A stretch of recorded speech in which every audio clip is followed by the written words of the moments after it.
Hello বন্ধুরা, শুভ সন্ধ্যা। সবাই কেমন আছো? আশা করি সবাই খুব ভালো আছো। আমিও খুব ভালো আছি। তো আজকে কি হয়েছে বলো তো? ব্যাপারটা হচ্ছে কি, দুধের স্বাদ ঘোলে মেটানো হচ্ছে। তো দেখতেই পাচ্ছ, আজকে নিয়ে চলে এসেছি ফুচকা। আরে বাজারটা তো অনেকটা দূর, তাই কি করব, নিয়ে চলে এসেছি ফুচকা পাঁপড়। আর সেটাই দেখতে পাচ্ছ, ফুচকা পাঁপড়গুলো ভাজা হচ্ছে।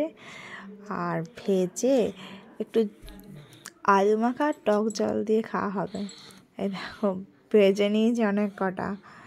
আর ওইদিকে আমি আলুটা টক জলটা আগেই রেডি করে রেখেছি, সেটার ভিডিও করা হয়নি, তাই তোমাদেরকে দেখানো হচ্ছে না।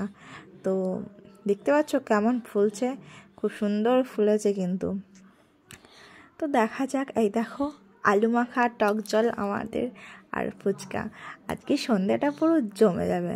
আর এদিকে আমার বেটু শোনো, দেখো ফুচকা খেতে ব্যস্ত, দেখছো, মনোযোগ সহকারে ফুচকা খাচ্ছে। তো চলো, ফুচকাটা ফাটিয়ে নিয়ে তার মধ্যে আলুটা দিয়ে একটু টক জল তুলে নিয়ে টপাং করে একটু মুখে, ওফ কি সুন্দর!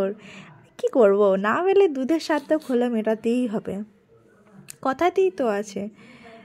তাই চলো, তোমরা কে কে খাবে চলে এসো। তা আজকের মতো টাটা, গুড নাইট।